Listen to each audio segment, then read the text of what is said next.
Senhoras e senhores telespectadores da TV Otimista, senhoras e senhores internautas do blog do Edson Silva, estamos começando agora o nosso programa, dizendo que ontem nós iniciamos o programa anunciando o decreto do governador Eumano de Freitas, decretando ponto facultativo o expediente do dia 8 de junho, amanhã, em todos os órgãos e entidades da administração pública estadual, sediados nos municípios do Estado. E eu deixei de dizer uma coisa muito importante para os fortalezenses. E prossegue a ementa do decreto do governador. É ponto facultativo estadual em todos os municípios do estado do Ceará, com exceção de Fortaleza. O decreto do governador não contempla o ponto facultativo para Fortaleza. Se a prefeitura não fizer um decreto próprio, o prefeito Sarto anunciou ontem em suas redes sociais que seria ponto facultativo na sexta-feira. Não falou em relação a amanhã. Se não sair o decreto sobre estabelecendo o ponto facultativo no município de Fortaleza amanhã, o expediente será normal em todas as repartições públicas municipais e também estaduais, porque o governador diz que o ponto facultativo é em todo o estado do Ceará, exceção de Fortaleza. Então, os órgãos da administração pública estadual, se o prefeito não decretar ponto facultativo amanhã, eles também terão que funcionar. Muito bem. A Comissão de Educação da Câmara dos Deputados aprovou ontem um projeto que cria o Programa de Geração Distribuída, PGDU, Programa de Geração Distribuída, a fim de prover, garantir recursos para a instalação de sistema de geração de energia elétrica a partir de fontes renováveis nas universidades públicas e nas entidades a elas vinculadas. Só assim, talvez, o governo do estado do Ceará venha a fazer uso de energia renovável nos seus próprios. Até o momento, nós temos grandes espaços dos governos estadual e municipal que bem poderiam já estar sendo atendidos com energia solar e nada existe nesse campo. A Assembleia Legislativa renovou um contrato de aluguel de veículos no valor de 6.666.029,28. Este valor a Assembleia vai pagar até maio do próximo ano para ter carros alugados que servirão aos deputados estaduais. Se fizermos uma contazinha simples, cada deputado vai ter direito a alugar um carro, a Assembleia pagando mensalmente aproximadamente R$ 120 mil, o preço de 2 carros 0 quilômetro dos mais simples. segundo a nova tabela anunciada pelas agências revendedoras de veículos, com base no programa do governo que reduziu o preço dos carros populares novos. Muito bem. O secretário da Fazenda Estadual, Fabrício Gomes Santos, foi ontem à Assembleia participar de uma audiência pública na Comissão de Orçamento do Legislativo Estadual para cumprir determinação da Lei de Responsabilidade Fiscal, LRF. O secretário, a cada 4 meses, a cada quadrimestre, tem que ir à Assembleia participar de uma audiência pública onde ele destaca a receita e despesa do Estado naquele quadrimestre. O secretário Fabrício falou sobre a arrecadação e despesas do Estado do Ceará dos meses de janeiro, fevereiro, março e abril, correspondente aos 2 primeiros bimestres do ano. O secretário, a audiência pública foi comandada pelo deputado estadual Sérgio Aguiar, que é o presidente da Comissão de Orçamento da Assembleia. E o secretário Sérgio Aguiar começou os trabalhos indagando ao secretário sobre a inadimplência do Estado com relação a contratos com prefeituras municipais e também a paralisação de obras do Estado. Vamos ouvir a indagação do deputado e a resposta do secretário. É importante fazer esse registro, que nós estamos aqui, e isso ocorre a cada 4 meses, aproveitar para saudar toda a imprensa aqui presente, para que as pessoas possam tomar conhecimento daquilo que o Estado do Ceará tem produzido através das suas receitas e despesas a cada quadrimestre. Desta feita, é o primeiro quadrimestre de 2023. Neste ato, o secretário Fabrício Gomes apresentará esse relatório já pertinente ao atual governo do Estado, ao governo do governador Eumano Freitas, que assumiu há pouco mais de 5 meses, mas que, dentre as suas responsabilidades, está justamente a de tornar público e dar conhecimento à população do nosso estado do Ceará sobre a quantas anda o desenvolvimento da qualidade das receitas e também da qualidade das despesas.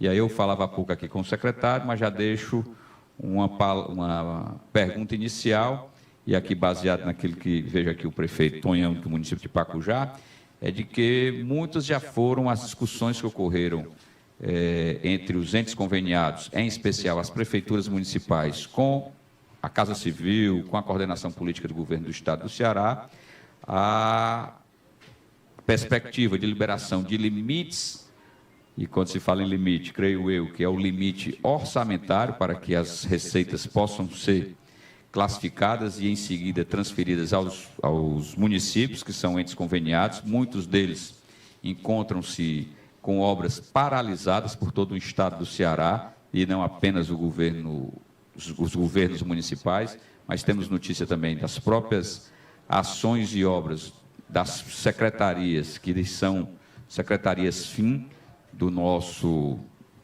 estado, como é o caso da SOP, como é o caso também da Secretaria da Cidade, Secretaria de Esporte, na construção das arenias, dentre outros. Então, secretário Fabrício, a gente já quer, na sua explanação inicial, apesar de apresentar os grandes números, mas que também possa dar uma resposta para que as populações municipais que compõe quase 9 milhões de cearenses, conforme o último censo, possam ter ciência daquilo que se passa.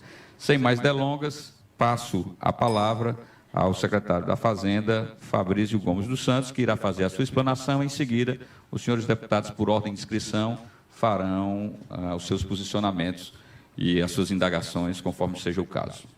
É um prazer estar aqui apresentando os números do Estado do Ceará, mostrando que é um Estado equilibrado, um Estado que persegue a sustentabilidade fiscal, mesmo diante de alguns desafios que temos no ano de 2023, e ressaltar também a importância da transparência, da população estar sempre atenta a números, a divulgações, a dados. A Secretaria da Fazenda tem um corpo técnico extremamente qualificado, uma assessoria de comunicação muito bem qualificada. Qualquer dúvida, qualquer problema que queira dirimir, pode procurar a Secretaria para que a gente possa resolver e mostrar a realidade dos fatos. Por que é que eu falo isso? Porque... Bom, o secretário, na verdade, não respondeu à indagação feita pelo deputado estadual Sérgio Aguiar.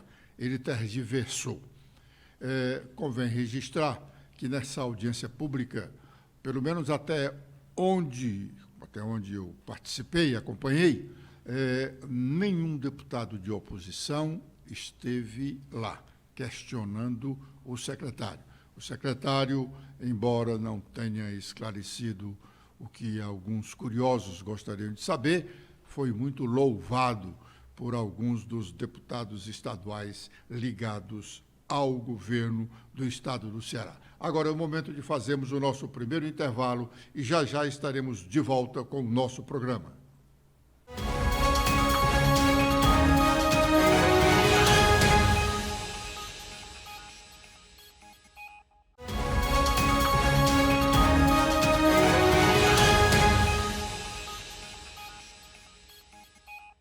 Bom, ainda sobre a presença do secretário Fabrício Gomes Santos, secretário da Fazenda do Estado, lá na Comissão de Orçamento da Assembleia Legislativa, nós registramos que não tinha ninguém da oposição lá, e o secretário só foi louvado por alguns incensadores, deputados estaduais governistas. A situação do Estado, realmente, como nós dissemos aqui, o Estado está falido. O Estado arrecadou menos impostos e taxas nos 4 primeiros meses do que gastou. Ele foi ajudado pelas transferências obrigatórias, no caso, o Fundo de Participação do Estado. Não fora isso, nós estaríamos numa situação péssima. O secretário disse que a queda de arrecadação do ICMS, Imposto sobre Circulação de Mercadorias e Serviços, que é o principal imposto arrecadado pelo Estado, tanto faz o do Ceará como qualquer um outro estado brasileiro. O ICMS é o imposto que é arrecadado pelo Estado. O secretário disse que a queda na arrecadação foi de 5%. 5% é um percentual muito elevado no montante de recursos dos impostos estaduais. Ato da mesa diretora da Câmara dos Deputados, ontem publicado, encerra a questão do mandato do deputado federal Deltan Dallagnol. Stephanie. Olá, Edson. Olá, internautas do blog do Edson Silva. A Câmara dos Deputados declarou nesta última terça-feira a perda de mandato do deputado Deltan Dallagnol, decidida pelo Tribunal Superior Eleitoral. A cassação teve origem em ação movida pelo Partido da Mobilização Nacional e pela Federação Brasil da Esperança. A ação argumenta que Dallagnol pediu exoneração do cargo de procurador da República enquanto estavam pendentes sindicâncias para apurar reclamações sobre sua conduta na Operação Lava Jato. Essas apurações poderiam levar um ou a mais processos administrativos disciplinares que o tornariam inelegível se fosse condenado. A nomeação do suplente, que vai ocupar a vaga de Dallagnol, ainda depende de decisão judicial, pois há uma disputa entre Itamar Paim, do PL, e Luiz Carlos Wally, do Podemos. Em nota oficial, a Câmara dos Deputados explica as hipóteses de perda de mandato e esclareceu seu papel em cada uma. Bom, nós já vimos que não seria outra a decisão da Câmara dos Deputados, se não confirmar a decisão do Tribunal Superior Eleitoral. Do contrário, nós teríamos, então, uma ruptura no sistema democrático brasileiro de respeito às instituições e aos poderes.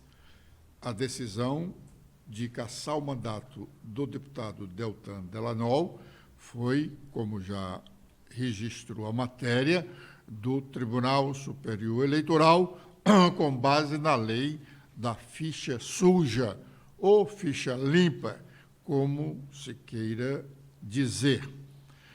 O detalhe aí é que o partido do Deltan perdeu não apenas o deputado, perdeu a vaga de deputado. Por que perdeu a vaga de deputado?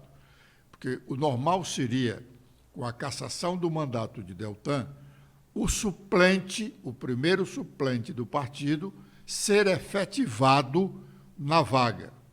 Acontece, porém, que a legislação eleitoral diz que suplente só pode assumir o mandato se tiver ao menos 10% dos votos do coeficiente eleitoral.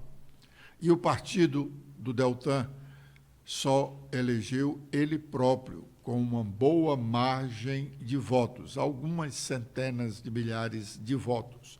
Os suplentes ficaram cada um com uma migalha, nenhum alcançou os 10% do coeficiente eleitoral, portanto, o partido não tem direito à vaga. Agora é o momento de sabermos quais as nossas manchetes. Letícia.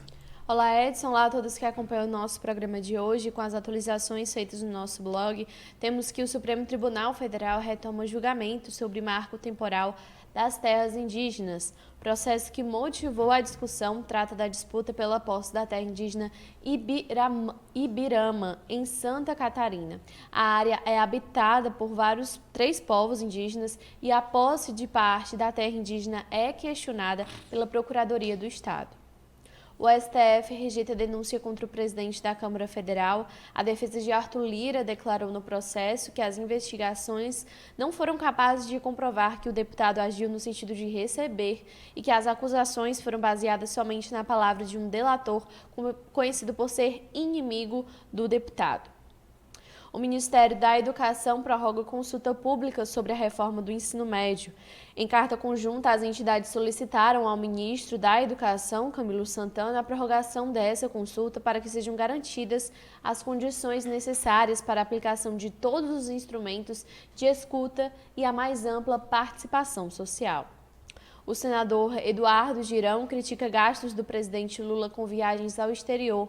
Para ele, o presidente deveria dar o mínimo de exemplo de respeito aos recursos públicos, já que 30 milhões de famílias brasileiras dependem do auxílio mensal do governo para sobreviver. E após denúncias de sumiço da prefeitura, a deputada defende pai e prefeito de Limoeiro do Norte. De acordo com Juliano, o gestor municipal estaria sofrendo perseguições políticas de opositores locais. Com os destaques nacionais, iniciando pelo Estadão, a principal manchete, que é também dos outros jornais sobre economia, que a inflação desacelera e fica com 0,23% em maio em 12 meses. Esse índice acumulado cai para 3,94%. Esse resultado veio abaixo do previsto pelo mercado financeiro, que projetava uma inflação de 0,33%. Com os destaques do Globo, temos em principal manchete a coluna de Malu Gaspar, falando que o ajudante de ordens de Jair Bolsonaro, Mauro Cid, tinha minuta no celular para convocar exército. Segundo Moraes, novo conjunto de mensagens traz documentos que dariam suporte jurídico a um golpe. E também temos que ONG diz que Lula não tem posições consistentes com direitos humanos após o presidente defender Nicolás Maduro. Com as últimas da Folha de São Paulo, temos que a Polícia Federal quebra sigilo de celular de assessor de Arthur Lira e encontra grupos sobre kit de robótica. Luciano Cavalcante, cuja exoneração foi publicada na última segunda-feira, é suspeito de ter recebido dinheiro em um motel. E o senador Alcolumbre trata com Lula sobre sabatina de Zanin e negocia nomeações. O senador entrega ao governo uma lista de indicações para o cargo no Supremo Tribunal Federal. Bom, essa última manchete aí é o que deixa enodoado a política brasileira. É a história do toma lá, dá cá. Pode até nem ser na proporção que nós noticiamos, porque nós noticiamos depois de um meticuloso trabalho de investigação, porque todos eles procuram esconder a realidade. Mas é fato que em todas as votações no Congresso há esse toma lá, dá cá. Os deputados e senadores ficam cobrando as promessas feitas pelo governo federal com relação a interesses pessoais e políticos deles e deixam exatamente para a última hora para encostar a corda no pescoço do governo. É o momento de fazermos o nosso segundo intervalo e já já estaremos de volta com a última parte do nosso programa.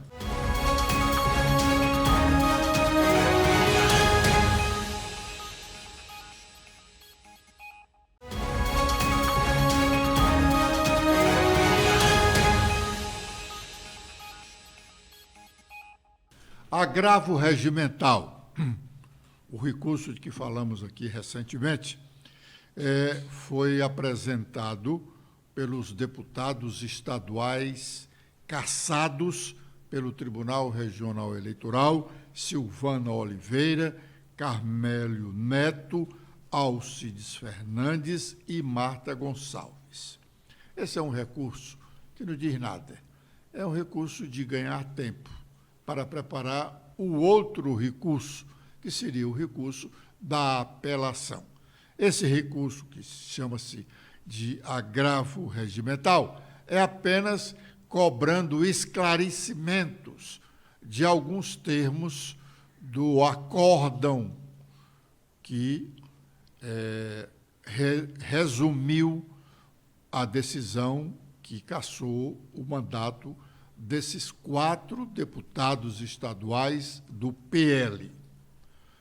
Quando o Tribunal Regional Eleitoral decidir sobre esse agravo regimental, lá pelo mês de agosto ou setembro, aí os 4 deputados poderão recorrer ao Tribunal Superior Eleitoral. Este, sim, o TSE, tem o poder de reformar a decisão do TRE cearense e, se for o caso, suspender ou anular a decisão que cassou o mandato dos deputados estaduais. Mas é muito difícil disso ocorrer. Os deputados têm que se socorrer realmente com a aprovação da PEC da anistia. A PEC da anistia, que está tramitando na Câmara dos Deputados, esta sim resolve o problema, porque anistia todos os crimes cometidos nas eleições de 2022 e ainda anistia os partidos em relação a dívidas.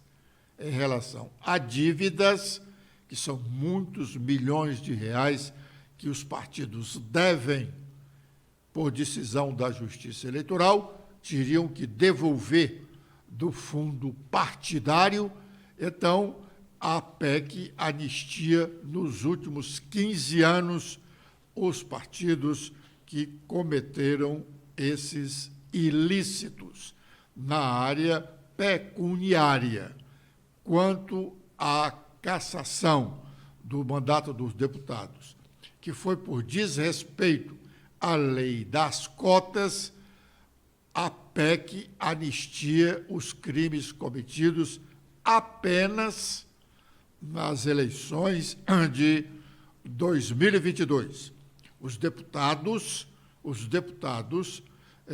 vão ter que aguardar a decisão ou do Congresso Nacional aprovando a PEC ou do Tribunal Superior Eleitoral, alterando a decisão do TRE cearense. Até lá, eles continuarão exercendo o mandato e, se for o caso, quem quiser pode disputar mandatos de vereador ou prefeito nas eleições do próximo ano, pois a cassação dos mandatos deles não os torna inelegíveis para disputas futuras. Mas nenhum deles tem esse propósito de disputar a eleição municipal do próximo ano. Agradecendo a honrosa audiência dos senhores e senhoras telespectadores, nós nos despedimos agora, prometendo estar de volta amanhã neste mesmo horário. Letícia. Eu também faço meus agradecimentos a todos que acompanharam nosso programa de hoje. Espero revê-los amanhã. Até lá!